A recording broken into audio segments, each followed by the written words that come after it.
Good morning, students. Now we are going to discuss about the small topic job, batch, and contract costing theory. Job costing, batch costing, and contract costing. First, job costing. Job, batch, and contract. Very little theory only available. Past exam questions also very less, but simple theory only. Job costing represent what? Job is nothing but one specific assignment is called a job.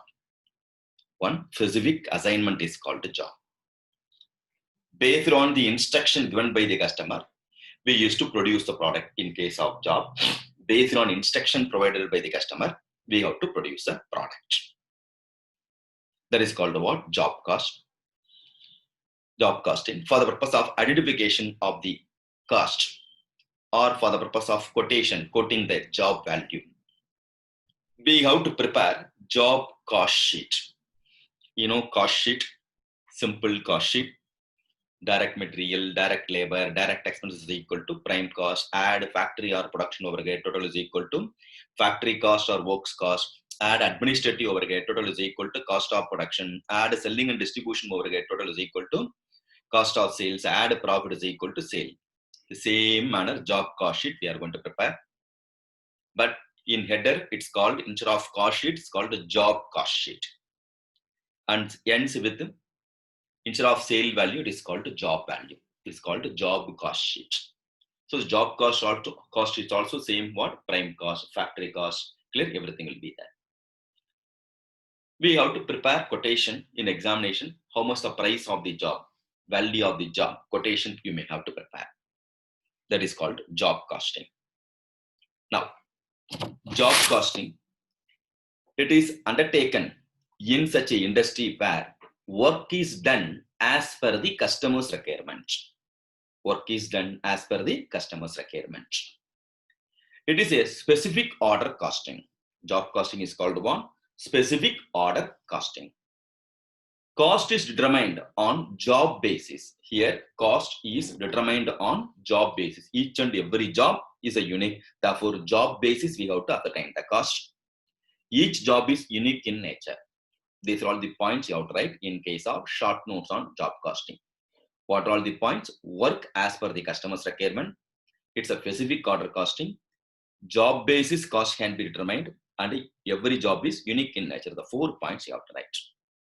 In addition to that, where and all job costing is used. What are all the industry the job costing is useful? One is automobile service industry, interior decoration, printing, hardware, shipbuilding, heavy machineries, repairs and other similar work. There and all, job costing is suitable. Examples also you have to write in exam. So this is what the job costing. Next we are moving to what? Batch costing. Batch wise you are going to produce a product. One batch consists of more than one unit. Okay. Now here, if I am going to purchase a raw material to produce a product, I need a raw material. If I am going to purchase a raw material from outside market, per time how many quantity I have to purchase? That is called economic ordering quantity, EOQ, that we have discussed in material costing. Same manner, here, if I am going to produce a product per batch, how many quantity I have to produce so that I can be in the position to minimize the cost is called economic batch quantity. So in batch costing, you have to compute economic batch quantity, similar to EOQ formula only. In EOQ, our intention is ordering cost and the carrying cost should be minimum. Whereas in batch costing, we want to minimize carrying cost and the setup cost. Minimization of setup and the carrying cost. Economic batch quantity, it's a short notes on economic batch quantity. It's also a first exam question. The size of the batch for which both setup and the carrying cost are minimum. Setup cost and the carrying cost are minimum are known as economic batch quantity. It is also called economic, That is optimum order, optimum batch quantity. It's also called optimum batch quantity. So short notes on economic batch quantity, important question. The size of the batch for which both setup cost and the carrying cost are minimum are known as economic batch quantity. It's also called optimum batch quantity. Formula for economic batch quantity, similar to EOQ formula only. EBQ is equal to square root of 2AS divided by C. Square root of 2AS divided by C. A represent annual demand of the product. Annual demand represent finished goods. Okay. S represent setup cost per batch. Per batch, how much is setup cost? C represent carrying cost per unit of production. Okay. Carrying cost per unit of production. Sometimes interest element will be there in this question. In case interest element is also given in this question, the formula is EBQ is equal to square root of 2AS divided by IC. I represent interest. Interest into the carrying cost you have to multiply. Clear? Now, so with respect to economic batch quantity, two different formula. Okay. Without interest component, with interest component. If the interest component is all not given in this question, EBQ is equal to square root of 2AS divided by C. Interest component is there in this question means square root of EBQ is equal to square root of 2AS divided by IC. Okay. So that you won't commit the mistake in computation part. Next famous question is difference between job costing and batch costing. Very frequently asked question. Okay. Job versus batch costing. Now, job costing, it is undertaken in such industry where work is done as per the customer's requirement. That is what the definition of the job costing itself. Whereas batch costing, it is undertaken in such industry where production is of repetitive nature. So producing the product is a repetitive nature mean then batch costing is useful. In job costing based on customer instruction, batch costing repetitive nature, production in the repetitive nature. It's a specific order costing. Job costing is also called what? Specific order costing. Whereas batch costing, it's a special type of job costing. Batch costing is what? Special type of job costing. Then next one, job costing. Cost is determined on job basis. Cost is determined on job basis, each and every job basis. Whereas batch costing, cost is determined on batch basis. Then each job is unique in nature in case of job costing. Whereas batch costing, the article produced in the batch are alike. Alike means what? Similar in nature. Okay. Suitable industry with respect to job costing. Automobile industry, interior decoration, printing, hardware, that and all we discuss. Okay, shipbuilding, heavy machinery, repairs, and other similar work. Those industry, job costing is suitable. Whereas batch costing, pharmaceutical industry is suitable for batch costing. Ready-made garments, industry manufacturing electronic parts of TV, radio sets, etc. There and all, batch costing is useful. So difference between job and batch costing, very frequently asked question. Next important is contract costing. Contract costing, offer and acceptance is called agreement. Offer and acceptance is equal to agreement. Agreement which is enforceable by law. Agreement which is enforceable by law is called what? Contract. Offer and acceptance is called agreement which is enforceable by law is called contract. Now, if at all you want to do the contract, minimum how many persons you need? 2 people you need. One is contractor, another one is contractee. Contractor and the contractee we need. 2 people we need. Who is the contractor and who is the contractee? Person who is going to execute the work is called contractor. Person who want to finish the work, the owner of the property, is called contractee. Suppose you want house property. I'm an engineer, I'm going to build. Then I am going to be called the contractor, going to construct the property. You are the owner of the property, you are going to be called contractee. So contractor and a contractee. Now, contract costing. Contract is a bigger type of job. The definition itself says what? Contract itself, bigger type of job. Contract costing is usually adopted by building contract engaged in the task of executing civil contract. So contract is a bigger type of job. Why it is called a bigger type of job? It may going to start in one financial year and may going to end in another financial year. In general, one particular work has going to complete within less duration. But in case of contract costing, more than one financial year it may be going to take. That's why it's called a bigger type of job. Features of contract costing. With respect to contract costing, majority of the work of the contract has been carried out in the site itself, the place, the contract place itself. That is called the site. The major part of the work carried out at the site of the contract. Major part of the work is carried out at the site of the contract. The bulk expenses incurred by the contractor are carried, that is considered as a direct cost. Because I am going to incur the cost for the purpose of that particular contract, therefore substantial expenses of the contract costing comes under one direct cost only. The indirect expenses mostly consist of office expenses, stores, other things only, small expense only, indirect expenses will be there. In general, most of the expenses form part of direct expenses only. The number of, then separate account you have to maintain for each and every contract. Clear? Each and every contract you have to maintain separate account. The number of contract undertaken by the contractor at a time is not usually very large. Clear? Limited number of contract only I can accept. Therefore, number of contract accepted by the contractor at a time is very less only, not very large. The cost unit of the contract costing, you know what is called the cost unit? Location, person, item of equipment, combination of all for the purpose of attainment of cost and for the purpose of controlling the cost is called cost center.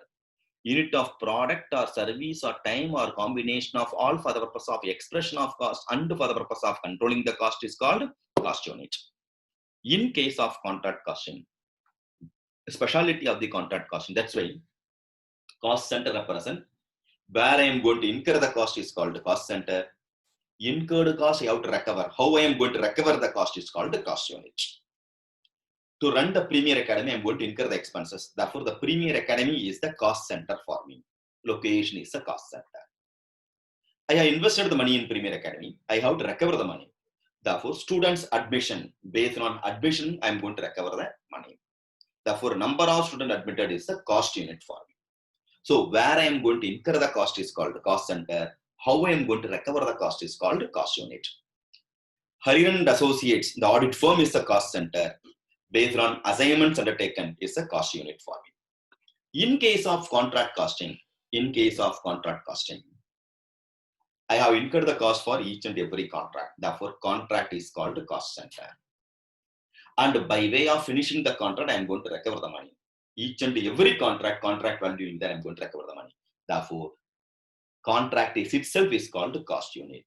Therefore, the speciality of the contract costing is cost center and the cost unit of the contract costing are contract only. Both are same. Cost center and the cost units are same in case of contract costing, the most important one. Okay? These are all called what? Features of contract costing. Features of contract costing. Then, here you supposed to know some terminology involved in the contract costing. What are the terms are there, terminologies are there? Suppose I am going to construct house property for you. As a contractor, I am going to construct house property. Value of the house property, assume 300 lakhs. Out of 300 lakhs worth of property, if I am going to construct, before that offer and acceptance should be over, we have to sign, both of us has to sign the agreement. After that only, I have to execute, I have to start the contract. Now, both of them accepted. Then, as a contractee, you won't pay entire 300 lakhs today itself. Clear? Why? If you're going to pay entire money, I won't fulfill my commitment. Therefore, depending upon the completion only, you are going to pay the money. That is called progress money. Okay? That is called what? Running payment, also called progress money. So the worth of the contract is how much? 300 lakhs. Now, as on 31st March, assume out of 300 lakhs, I have completed 260 lakhs worth of property. Out of 300 lakhs, how much I have completed? 260 lakhs. Remaining 40 lakhs, in the next period I am going to complete. Now, if I come and ask 260 lakhs worth of property over, will you be in the position to pay money? Definitely, as a contractor, you won't pay money. Because who has to identify, who has to decide the 260 lakhs worth of property over? Contractor or contracting? Because I may need money, therefore, I may have completed only 200 lakhs worth of property, and I may come and tell I have completed 260 lakhs worth of property, I have to pay money. Therefore, biased opinion may possible from the contractor side. I know how much the worth of the contract I have completed, but I need money. I may going to ask, I may going to tell what? More percentage of completion. As a contractee, you may not know what is the degree of completion. Is it possible for it to come and verify after seeing the building? Yes, degree of completion 40% or 50%. As a contractee, you may not be in the position to know what is the degree of completion because you may not have the proper knowledge over the contract. Therefore, neither contractor nor contractee, we can't the position to determine how much the percentage of completion, whether 260 lakhs completed or not. For that purpose, you may going to insist because you are going to pay money, you have to pay money. You may going to insist we need a third party certificate. Some person, unbiased person, have to verify and tell. That is called survivor. Okay, so they have to verify certified value engineer, survivor. They has to verify after seeing the contract agreement, and he has to come and verify the in the site about the degree of after verifying everything, he will tell what is the degree of completion. So we have to, as a contractor, if I want to get the money from contractee, I have to depend on what? Survivor or certified value engineer certificate. He has to give what is the degree of completion of the contract. Now, after verifying the same, the entire contract, the building, agreement and all, surveyor has said out of 260 lakhs completion, 250 lakhs only as per the agreement, 10 lakhs not as per the agreement. Chances are there or not? Suppose you yourself coming and verifying. After verifying the building, no, this window supposed to be there in this side. This kitchen should be there in that side instead of left side or right side. Clear? As per the Vastu, you may going to give some opinion. In this juncture, everything as it is, you may not going to accept. Some modification we may need. Similarly, even though I have completed 260 lakhs worth of the building, 250 lakhs only satisfied work, and the remaining 10 lakhs not satisfied. So the valuer has given the certificate only for what? 250 lakhs. Then based on 250 lakhs worth of certificate, I'm asking. So certified value engineer has given certificate for 260 lakhs. Give me some what? Money. Then, even then you won't give what? Entire 250 lakhs. Because if you are going to pay entire 250 lakhs, you may not have the proper control. Because I have to complete the remaining work. Therefore, out of 250 lakhs, assume you paid only 200 lakhs. Keep it 200 lakhs. Balance 50 lakhs. After completing the work, I will pay the money. So you may going to retain some money. Now you understood the story. So 300 lakhs worth of property. As on 31st March, 260 lakhs work over. Remaining 40 lakhs yet to finish for the next period. Out of 260 lakhs, 250 as per the agreement. 10 may not in the position to what satisfy you. Out of 250, you paid only 200. Balance 50 yet to pay. The 300 lakhs represent contract value of the contract. You should know the terminology. Okay. Out of 300 lakhs, 250 lakhs, 260 lakhs I have finished. Out of 260, 250 lakhs only satisfactory work. The 250 is called work certified. Remaining how much? 10 lakhs is called work uncertified. Unsatisfactory work is called what? Uncertified. 250 lakhs is called satisfactory work, therefore work certified. Out of 250 lakhs, you are ready to pay only 200 lakhs. Therefore, the 200 lakhs is called cash received. Remaining 50 is called, okay, pending payment. That has to what? Recover in the next period, like that or amount. Okay. Now you understood what is called work certified, work uncertified, return 250 lakhs and what? Cash received. Remaining 50 lakhs you are keeping, no, that is called retention money. You are retaining my money. That's why it's called what? Retention money. So understood the terminology now, work certified, work uncertified, cash received and retention money. Now, cost of work certified represent what? All building contractor receives payment periodically known as running payment. Progress payment is called here running payment on the basis of architects or surveyor certificate. The building contractor receives the payment periodically known as running payment based on the surveyor certificate. But payment are not equal to the value of the work certified. A small portion of the amount due is retained as a security as any defective work which may be discovered later within the guaranteed period.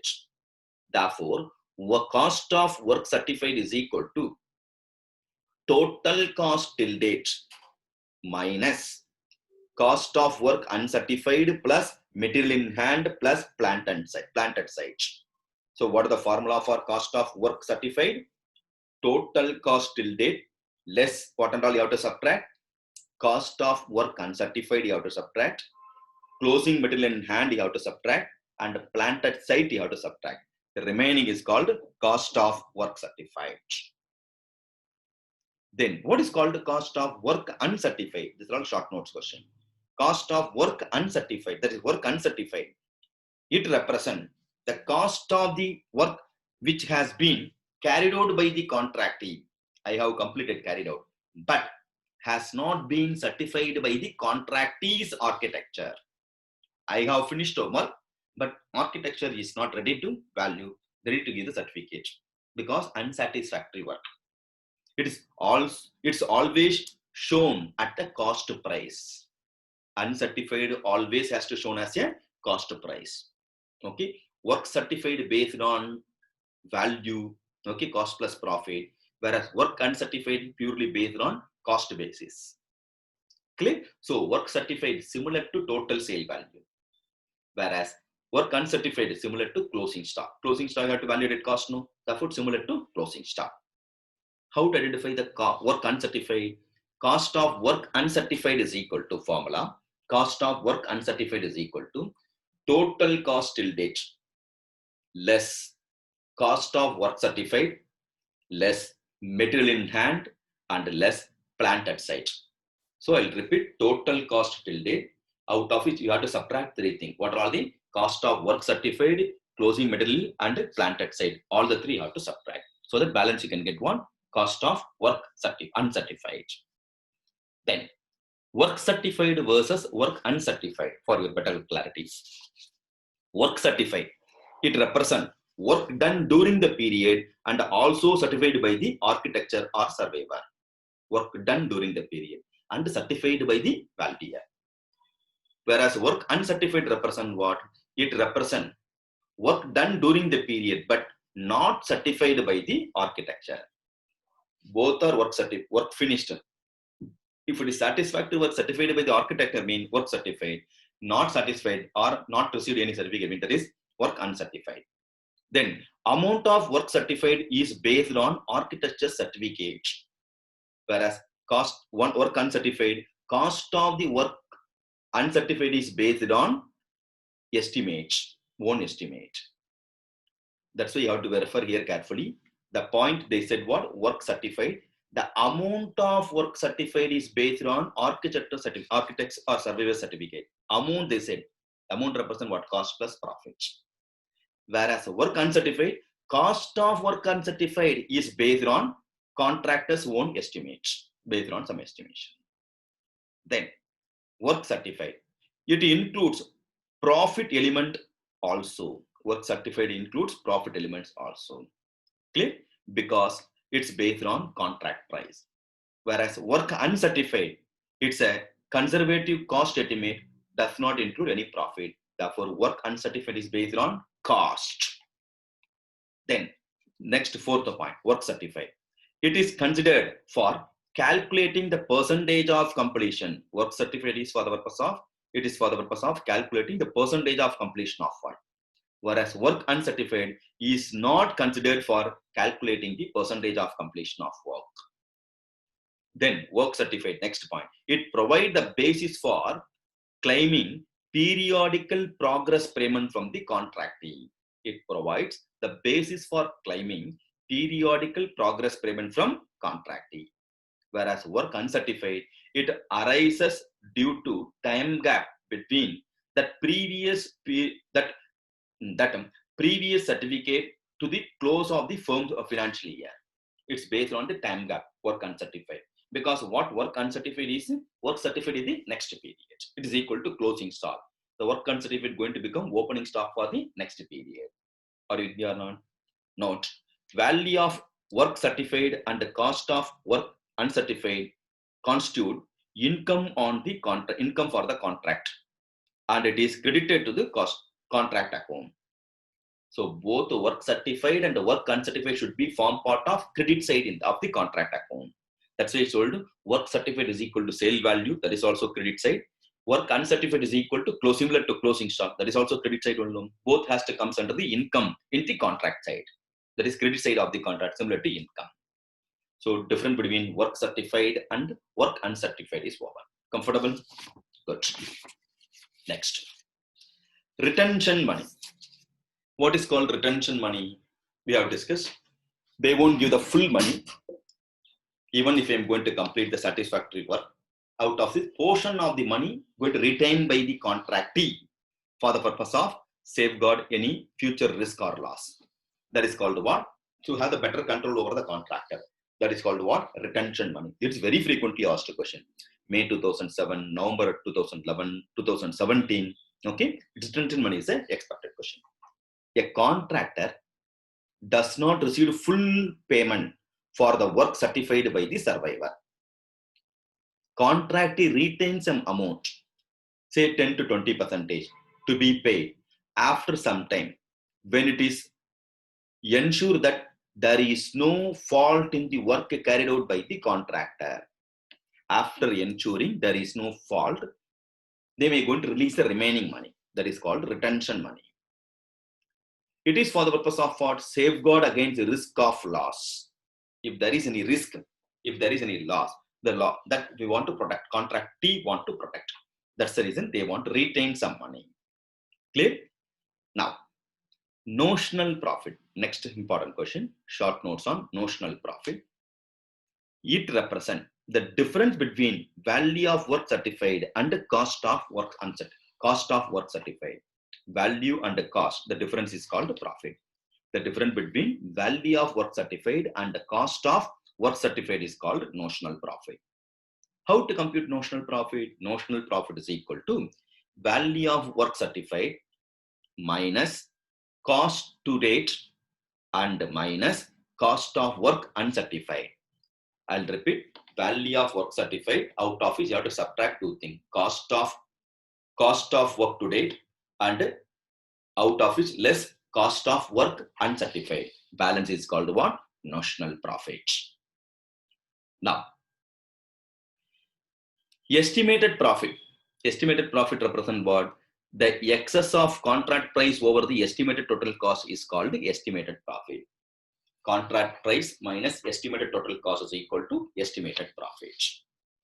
You know the contract account, debit side all expenses, material, wages, opening plant, okay, office expenses, administration expenses, other expenses. Whereas credit side, closing material estate, closing plant, okay, work certified and work uncertified has to come under the credit side. Okay. Similarly, opening plant will come under the debit side.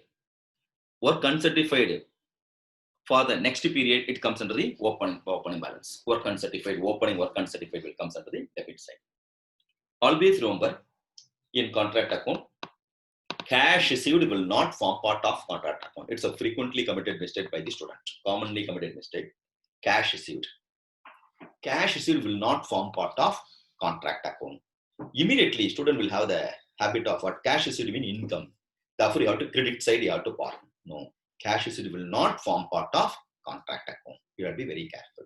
Okay, because work certified already credited. Work certified, I said what? Similar to sale value. Sale value represent what? Sale value includes of the cash sales as well as credit sales. No? So cash received, out of sales only cash going to receive. Is it possible for to park sales as well as cash received credit side? Not possible. Same manner, work certified is inclusive of out of which only cash received comes. Therefore, I'll repeat once again, cash received will not form part of contract account. Okay, next. In balance sheet, work in progress you have to value for practical questions.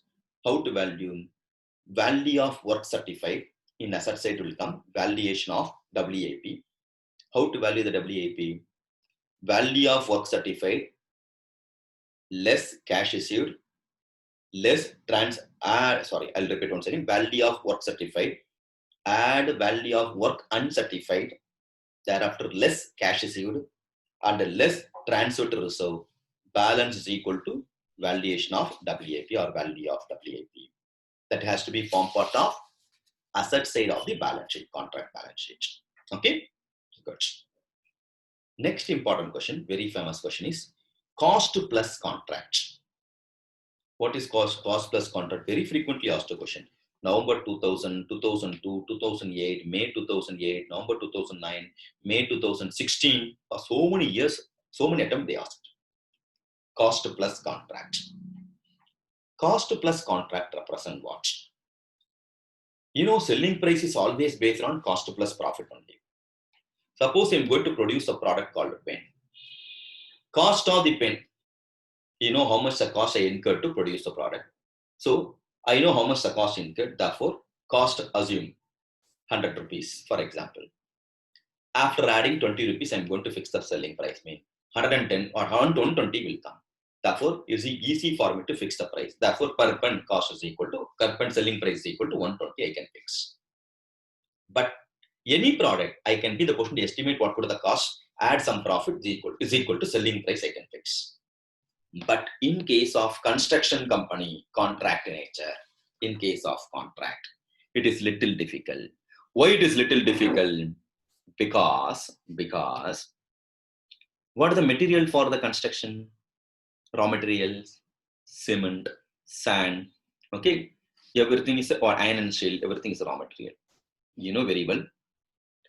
Every day increase or decrease in price fluctuation will be there. That too, I may going to start the contract on 1 year. I may going to finish more than 12 months I need, more than 1 year I need. In this juncture, material price may going to get increased. So fluctuation in price will be there. I may not sure how much the cost I may going to incur. Chances are there. In that circumstance, or work completion status is vague. I don't know proper way to what complete, because specific or the estimation is not given by the contractor, but we have to start the contract. Some changes may be there. In that circumstance, what to do? We want the person to fix the contract value immediately. How much the cost I'm going to incur, add some percentage of profit is equal to contract value. So cost plus profit, so that I can start the contract. How much the expenses I incurred will be there, bills will be there, add some profit. Therefore, I can fix some selling price. So for that purpose, cost plus contract is useful. Under cost plus contract, the contract price is ascertained by adding a percentage of profit to the total cost of work. Nothing but cost incurred plus percentage of profit is equal to contract value will come. Such type of contracts are estimated, enter into what is,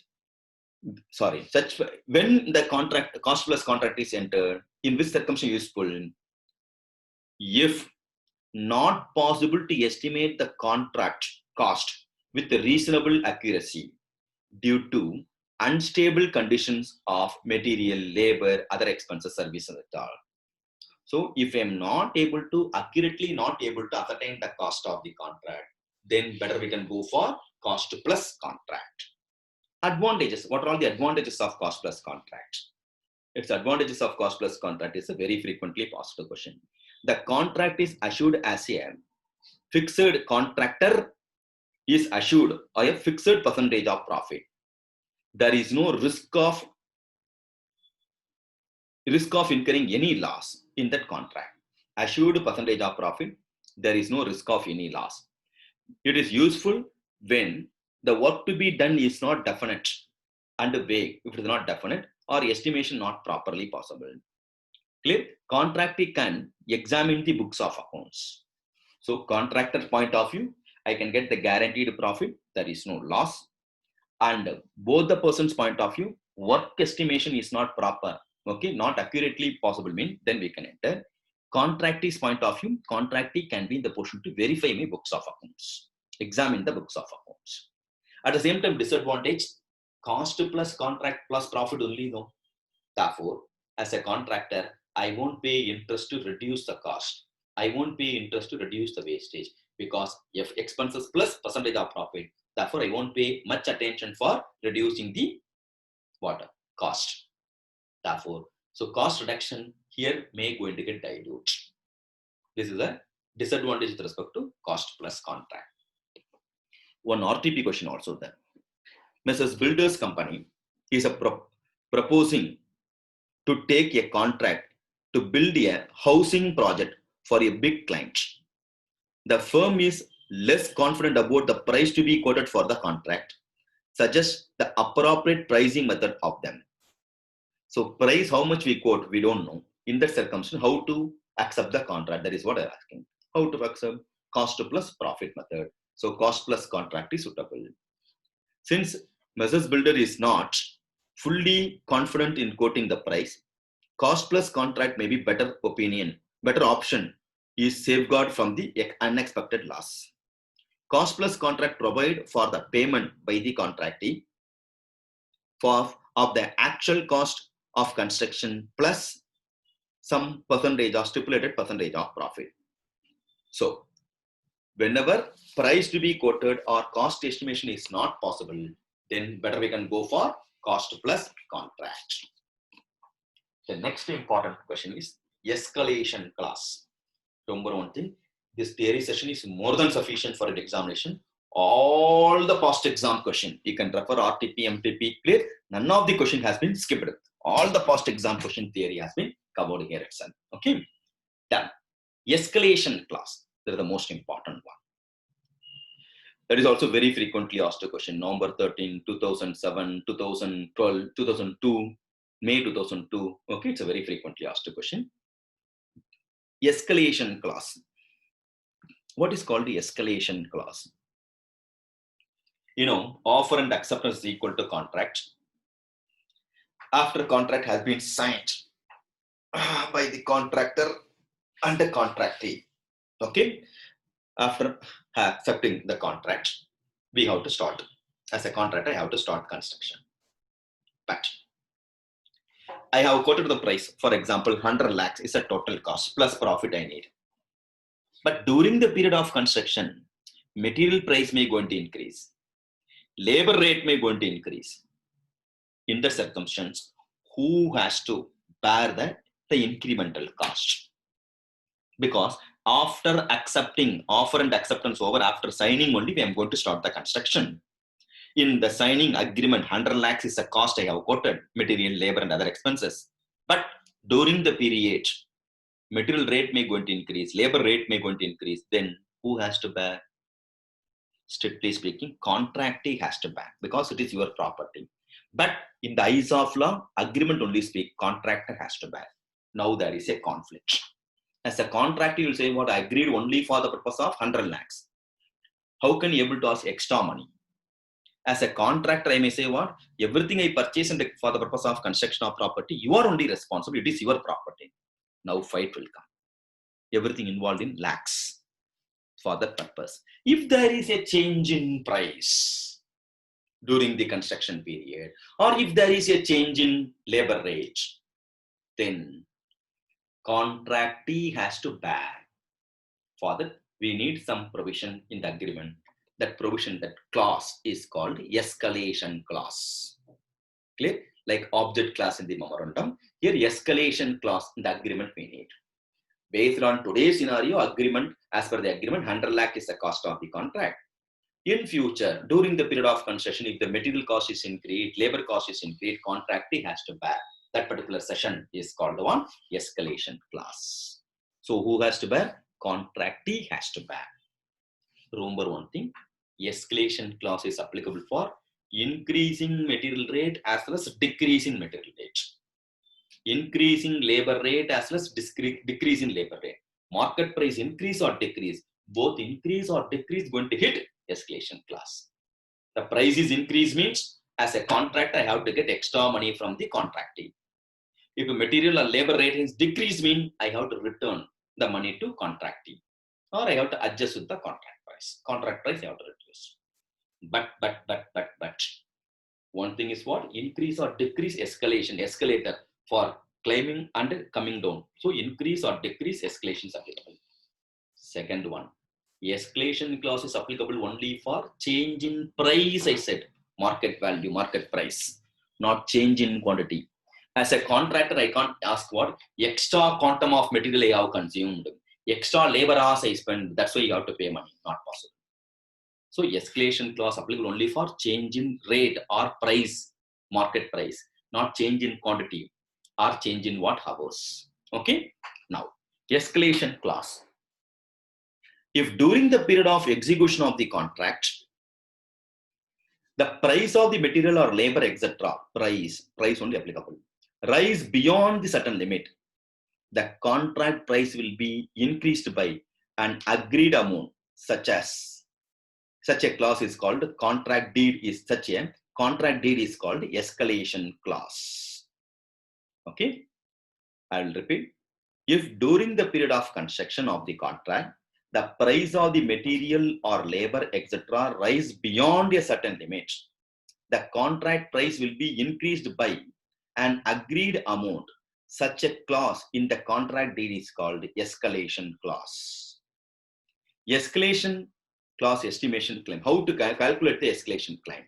For material, escalation claim is equal to standard quantity into actual price minus standard price.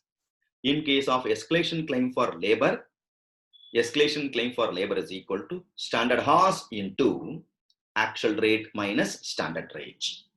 Okay.